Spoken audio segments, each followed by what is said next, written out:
Terima kasih Anda masih bersama kami dalam Sapa Indonesia Pagi. Saudara, untuk mengawal pansus hak angket pemakzulan Bupati Pati Sudewo, Aliansi Masyarakat Pati Bersatu mendirikan posko di depan kantor DPRD Pati. Posko dibuat warga untuk menerima pengaduan masyarakat soal kebijakan Bupati. Selain itu, posko ini juga digunakan untuk menerima pengaduan masyarakat yang menjadi korban kekerasan aparat saat aksi unjuk rasa pada 13 Agustus yang lalu.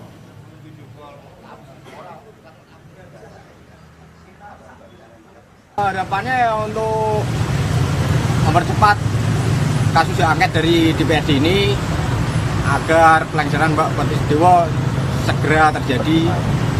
Percepatlah kita ngawal di sini agar DPR ini tidak masuk angin, Mbak. Dan informasi terkini terkait dengan hak angket pemakzulan Bupati Pati kepada jurnalis Kompas TV sudah ada Iwan Miftahudin di Pati, Jawa Tengah. Selamat pagi Iwan. Iwan, apa saja yang akan menjadi fokus pembahasan dalam rapat pansus hak angket hari ini dan siapa saja yang kemudian dipanggil dan juga diperiksa hari ini? Ya, selamat pagi Adisti dan saudara.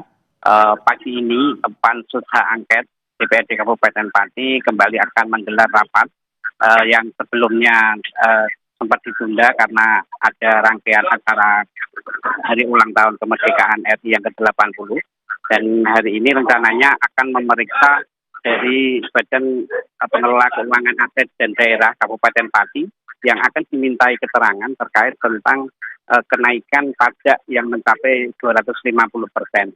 Meskipun kenaikan pajak ini sudah dibatalkan, namun DPRD tetap akan memintai keterangan kepada BPKAD dalam hal ini yang menjadi pengelola keuangan daerah. Apa dasar yang digunakan untuk menaikkan pajak tersebut, dan kemudian ada nggak aturan-aturan yang sudah dijalankan sesuai dengan aturan yang ada.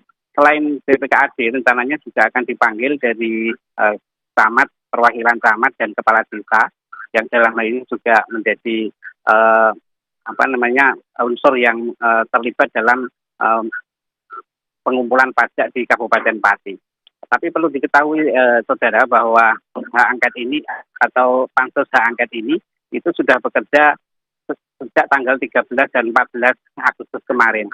Pada pansus pertama kemarin yang tanggal 14 itu pansus sudah memanggil berbagai pihak, diantaranya dari direksi rumah sakit, kemudian dari ex-karyawan rumah sakit sebanyak 220 yang di PHK secara sepihak. Dan nantinya hasil-hasil temuan ini akan dikumpulkan, dirangkum, dan kemudian dijadikan dasar untuk nantinya pansus ini merekomendasikan atau mengirimkan kepada MA. Seperti itu, Adisti. Oke, jadi Anda menyebutkan tanggal 14 Agustus kemarin memang pansus sudah memanggil pihak dari pimpinan RSUD Suwondo, kemudian juga dan hari ini ada BPKAD, begitu ya, Badan Pengelola Keuangan Aset Daerah, untuk dimintai penjelasan soal bagaimana kebijakan kenaikan pajak hingga 250% yang sudah dibatalkan. Nah, kapan sebenarnya? Ini yang jadi pertanyaan, kapan sebenarnya DPRD akan memanggil sang Bupati Pati Sudewo? Ya, terkait tentang pemanggilan Bupati ini sendiri, Ketua Pansus beberapa waktu lalu menyampaikan bahwa kemungkinan akan dipanggil. Namun kapannya ini DPRD masih berhati-hati, artinya DPRD berupaya mengumpulkan dahulu bukti-bukti atau data-data dari aduan-aduan masyarakat. Setidaknya ada 12 poin aduan yang kemarin disepakati untuk dibahas dalam pansus ini. Kalau kita hitung dari kemarin baru kasus RSUD, yang kemudian hari ini kasus tentang kenaikan pajak, kemudian nanti di hari ketiga baru membahas tentang persoalan regrouping dan mutasi pejabat. Nah, ini kemungkinan juga masih akan lama, Asisi. Namun dari pansus menyampaikan meskipun ada banyak tuntutan warga yang harus dicari informasi atau dikonfirmasi kepada yang bersangkutan, Ketua Pansus menyampaikan akan berupaya secepat mungkin untuk menyelesaikan pansus ini. Dan perlu diketahui untuk peta pansus ini di DPRD Kabupaten Pati bahwa Bupati Sudewo ini memang didukung oleh 6 partai yang ada di parlemen, dengan kursi ada 20 kursi. Nah, dari partai-partai tersebut ini masuk dalam pansus. Jadi seperti partai pengusung ini juga terlibat dalam pansus hak angket. Jadi seperti apa nanti hasil dari pansus ini kita akan ikuti bersama dan awasi bersama, Adisti. Oke, Iwan, pertanyaan saya selanjutnya, di mana keberadaan sang bupati ini, Bupati Pati Sudewo, setelah kemarin sudah tidak hadir, begitu ya, katanya sakit, kalau sakit dirawat di mana? Sudah ada informasi atau kabar soal ini? Ya, memang yang jadi pertanyaan masyarakat sejak tanggal 13 Agustus kemarin ini, Bupati Sudewo belum memunculkan diri atau menampakkan diri ke publik, dan ini menjadi pertanyaan banyak warga.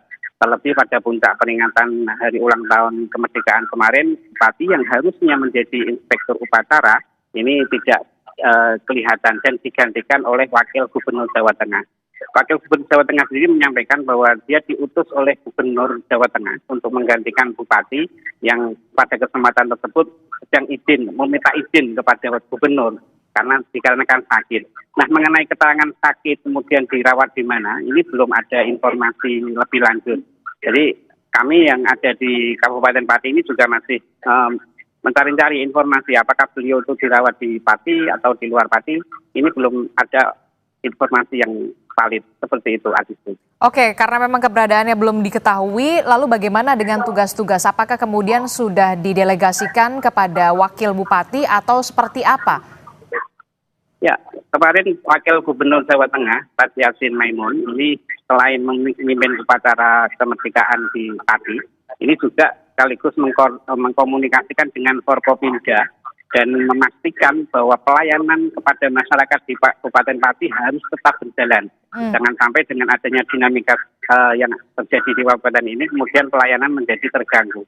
Dan untuk petugas sementara yang ditunjuk menggantikan Bupati ini adalah Wakil Bupati Pati, Wisma Chandra, yang nantinya mereka akan Wakil Bupati ini akan mengambil tugas-tugas Bupati yang agar melayani masyarakat Pati tidak terganggu, pelayanannya tidak terganggu. Adisti. Oke, baik, ini pengawasan masih terus dan juga pengawalan masih terus dilakukan oleh masyarakat Pati. Terima kasih informasinya jurnalis Kompas TV Ihwan Miftahudin melaporkan langsung dari Pati, Jawa Tengah.